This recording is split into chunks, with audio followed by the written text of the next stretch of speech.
తన ధనదాహాన్ని తీర్చుకోవడానికి వ్యూహాత్మకంగా ఊరు మార్చిండు, పేరు మార్చిండు, అంచనాలు మార్చిండు.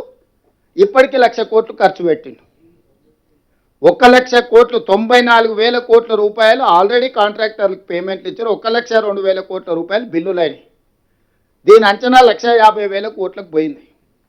ఇంకా ప్రాజెక్టులో టెండర్లు పిలవాల్సినవి, ఇంకా పూర్తి చేయాల్సిన పనులు ఇంకొక 50,000 కోట్లకు మినిమం ఉంటాయి. అంటే దానికి ఒక ప్రాపర్ షేప్ ఆ ప్రాజెక్టు రావాలి అని అంటే కనీసంగా ఇంకొక 50,000 కోట్ల పనులను మళ్ళీ పిలిచాలి.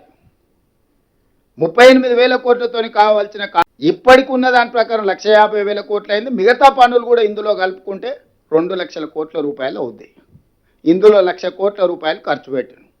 1,00,000 కోట్ల రూపాయలు ఖర్చు అయిన ప్రాజెక్టుకు వారు ఇచ్చిన నీళ్ళు ఎన్ని అంటే 50,000 ఎకరాలకు హయ్యెస్ట్.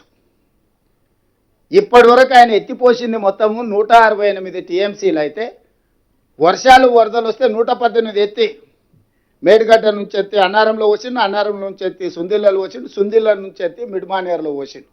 ఈ నీళ్లు పైకి వచ్చే లోపల పైన వర్షం వచ్చింది, అవి నిండా ఎక్కువైపోయి దాన్ని ఆపలేక గేటు తెరిచి మళ్ళీ అన్ని కలిపి సముద్రంలోకి వదిలేరు. 7,000 కోట్లు ఎల్లంపల్లి శ్రీపాద ఎల్లంపల్లి నుంచి ఆ గేట్లు ఎత్తితే ఈయన మొత్తం మేడిగడ్డ అన్నారం సుందిళ్ళ నుంచి ఎత్తి శ్రీపాద ఎల్లంపల్లిలో పోసిన నీళ్లు పైన వర్షం వచ్చి వరద రాగానే దాంట్లో నిలపలేక గేట్లు ఎత్తితే మళ్ళీ మొత్తం 118 టీఎంసీలు సముద్రంలోకి కలిసింది.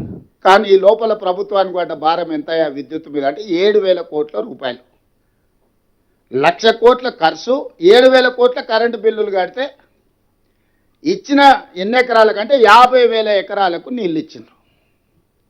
ఇది చంద్రశేఖరరావు గారు 9.5 సంవత్సరాలలో గోదావరి బేసిన్ మీద సాధించిన ఘన విజయం.